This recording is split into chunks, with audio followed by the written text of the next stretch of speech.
Welcome to the Poison Garden. In the grounds of Alnwick Castle in the north of England is Alnwick Garden. Inside is one of the world's largest wooden tree houses, beautiful water features, and also this, the slightly less conventional Alnwick Poison Garden.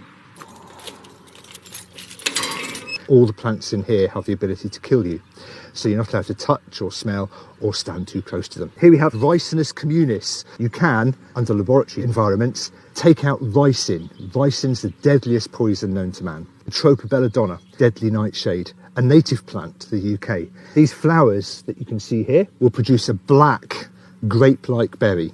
4 of those berries are enough to kill a child. Very toxic indeed. In Italy, especially around Venice, the ladies used to squeeze the berries to get the juice and then use the juice to put in their eyes to dilate their pupils to make them look more attractive to gentlemen. Because it's toxic, slowly you start to lose your vision. What you do for vanity. Rutagraveolens, again a very common plant that you can actually buy from garden centres, yet it is phototoxic, which means that if you get the sap onto your hands, then in bright sunlight your skin will start to blister. Once that chemical is in your system, it will stay in that system for up to 7 years. Now, we had a senior gardener who came into the poison garden and happened to see a weed growing out of this plant, so without putting her gloves on, she took the weed out. Within an hour, she started to form blisters on her hand, and she ended up with 3rd-degree burns.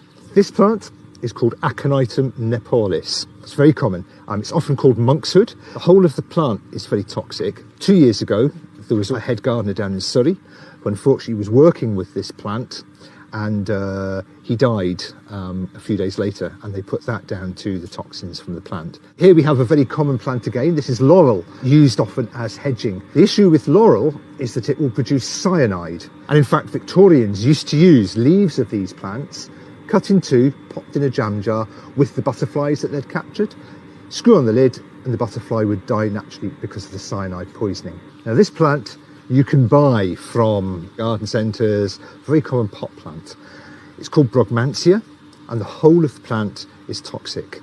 It's often called the angel's trumpet. It's a hallucinogenic plant, so you can use it in all sorts of ways. And in fact, Victorian ladies would grow the Brugmansia on their tea tables and then invite the ladies round for afternoon tea.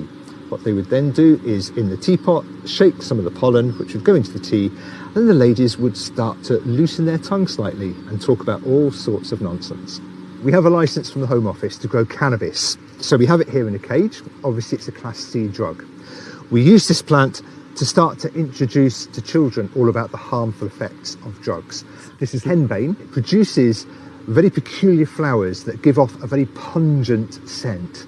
The scent is so strong that often here we get people collapsing. That's why we've got the bench next to the wall. Mandragona, or mandrake as it's commonly known. Very popular plant now because of the Harry Potter phenomena. The whole of the plant is poisonous. Historically, people used to think that there was a live little man underneath the plant, because if you dug the plant up, the actual taproot would often have 2 little legs and a little arm, and so people imagined that it was the devil himself. Often people said they could hear the plant screaming as it was pulled up, and so a lot of myth and legend grew up around the mandrake. The Duchess of Northumberland is the inspiration of the whole of this garden. When she became Duchess, she had a vision to create a modern, contemporary garden that would educate visitors. So the Duchess then realised children especially don't want to listen to talks on herb gardens because they switch off. But if you can tell them that the plants are actually poisonous and have the ability to kill you, then you have the imagination of that child. Thank you very much to all the team at Alnwick Garden, and to Trevor in particular, a really good storyteller.